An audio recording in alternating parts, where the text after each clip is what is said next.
नमस्कार मित्रों, कैसे हैं आप लोग। मैं आशा करती हूँ आप लोग ठीक होंगे। तो मैं ये कहना चाहती हूँ कि जैसे कि हम लोग जानते हैं कि पशु परीक्षा का रिज़ल्ट जो है वो घोषित हुआ था कि 31 मार्च से लेकर 3 अप्रैल तक इसका रिज़ल्ट आ जाएगा। आज अलग अलग मैसेजेस आ रहे हैं कि भाई 4 अप्रैल को इसका रिज़ल्ट जो है वो आ जाएगा।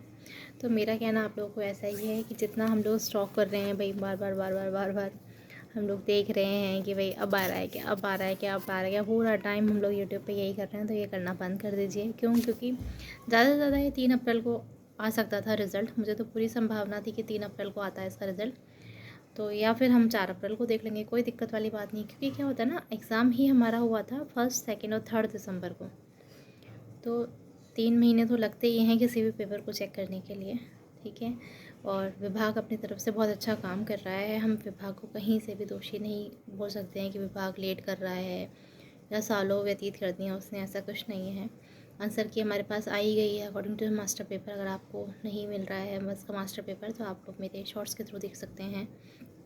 और यही है कि हम लोगों को जिस तरीके से ये यूट्यूब पे वीडियोस बना रहे हैं बार बार, आज आ गया है रिज़ल्ट, इतना कट ऑफ है, ये देखो, और हम उसको फटाफट से खोल लेते हैं। मैं तो सबसे पहले जो उसके कमेंट सेक्शन होता है ना वो पढ़ती हूँ, गालियाँ लिखी रहती हैं, तब समझ लेती हूँ भाई ये फेक वीडियो है। लेकिन उनको क्या मतलब आ रहा है, उनका तो वॉच टाइम बढ़ जाता है। तो यही है कि अभी जब रिज़ल्ट है वो रिज़ल्ट आएगा हमारा 3 अप्रैल, ठीक है। ज़्यादा से ज़्यादा 4 अप्रैल। तो 4 अप्रैल तक हम लोगों को कहीं पर भी कुछ भी देखने की आवश्यकता नहीं है, क्योंकि रिज़ल्ट आपका तभी आएगा। अच्छा, इसमें रहा कट ऑफ कि भाई कट ऑफ कितना हो सकता है। तो देखो, पेपर जो था ना वो नॉर्मलाइजेशन क्या होता है कि नॉर्मलाइजेशन ये होता है कि जब अलग अलग पारियों में पेपर होता है तो एक एवरेज निकाला जाता है। जैसे कि आप देखेंगे कि जो हमारा फर्स्ट पारी का जो पेपर था 1 दिसंबर, मैंने 1 दिसंबर का आफ्टरनून बैच ज्वाइन किया था, मतलब आफ्टरनून बैच में पेपर दिया था। तो वो पेपर टफ़ था। फर्स्ट शिफ्ट का पेपर टफ़ था लेकिन सेकंड शिफ्ट का ज़्यादा टफ़ था। ऐसे कह रहे हैं बच्चे की 4th शिफ्ट ईजी थी, ठीक है। तो कुछ भी नहीं कह सकते हैं इसमें। तो 3 शिफ्टों में पेपर हुआ था, सुबह शाम सुबह शाम सुबह शाम। तो कट ऑफ जो है वो जहाँ तक है जनरल कैटेगरी की, अकॉर्डिंग टू मी, है ना, गवर्नमेंट की तरफ से कुछ डिक्लेयर नहीं हुआ है, लेकिन हाँ 120 130 के आसपास तो रहेगी। और SC ST जो हैं इनकी 90 तक रहेगी, 90 से 100। और रहा सवाल डाइवर्सी का और वीटो का, तो आप देखिए कि रिज़र्वेशन जो होता है ना, हर फील्ड में रिज़र्वेशन डाइवर्सी का और वीटो का अलग होता है। तो जो डाइवर्सी का रिज़र्वेशन होता है वो 8% होता है। जो टोटल सीट्स हैं उसका 8% जो भाग होता है वो डाइवर्सी को मिलता है। और जो आपका ये है वीडो को, जो वीडो होती हैं या परित्यागिता हैं, तो उनको मिलता है नहीं 8% उनको नहीं, सॉरी। मैं बताऊँ आपको, जो वीडो हैं, मैं इंग्लिश मीडियम से तो थोड़ा टर्म्स में ऐसा रहता है, जो वीडो हैं है ना उनको 8% मिलेगा, 8%। जो विधवा हैं उनको 8% मिलेगा।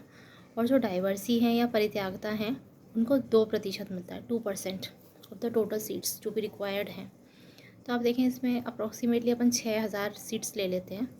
तो 6000 सीट्स का अगर अपन 2% निकालेंगे तो वो कितना होता है, 6000 का 2% होता है 120। तो 120 सीट्स डाइवर्सी की हैं, ठीक है। और जो आपका 40% आपको मार्क्स चाहिए क्वालिफाई होने के लिए, तो डाइवर्सी को शायद 30% ही चाहिए, है ना, अकॉर्डिंग टू मी। ऐसा कुछ मैंने देखा नहीं, लेकिन कम चाहिए होता है डाइवर्सी को, वीडियो को, as comparison to the general category कम चाहिए होता है। अच्छा, लोगों को ये भी कन्फ्यूजन होता है कि डाइवर्सी SC ST से है, हम डाइवर्सी जनरल से हैं। तो ऐसा कुछ नहीं है, आप डाइवर्सी हैं, फिर आपका एक अलग क्लास हो गया, फिर वो रिजर्वेशन आपको डाइवर्सी की कैटेगरी में मिलेगा। SC ST जनरल इसमें कुछ भी नहीं करेगा, ठीक है। ऐसे ही आप वीडो हैं तो आपको 8% का रिजर्वेशन मिलेगा।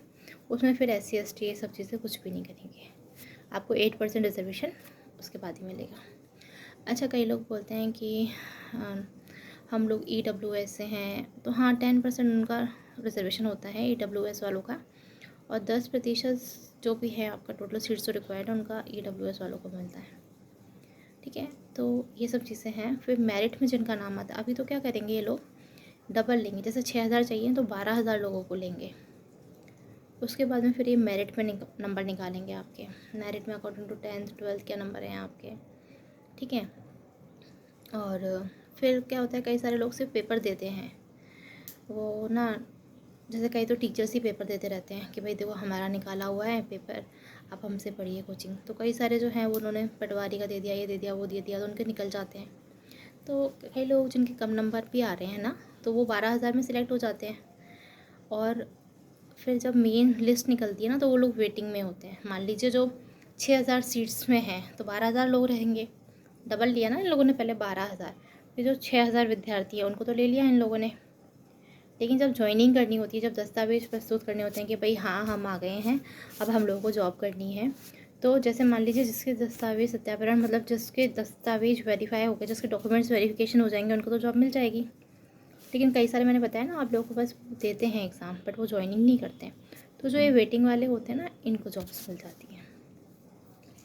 तो ये सब चीज़ें हैं जो आप लोग अभी यूट्यूब पर देख रहे होंगे तो बहुत कंफ्यूज हो रहे होंगे कि नॉर्मलाइजेशन क्या है और ये डबल विद्यार्थी क्यों ले रहे हैं। तो ये मैंने हल्का सा आपको आंसर देने की कोशिश करी है। अगर आपको मेरा वीडियो अच्छा लगा हो तो please like, share and subscribe to my channel. इसी तरीके से हम गवर्नमेंट जॉब्स के ऊपर आगे भी बात करते रहेंगे। नमस्कार।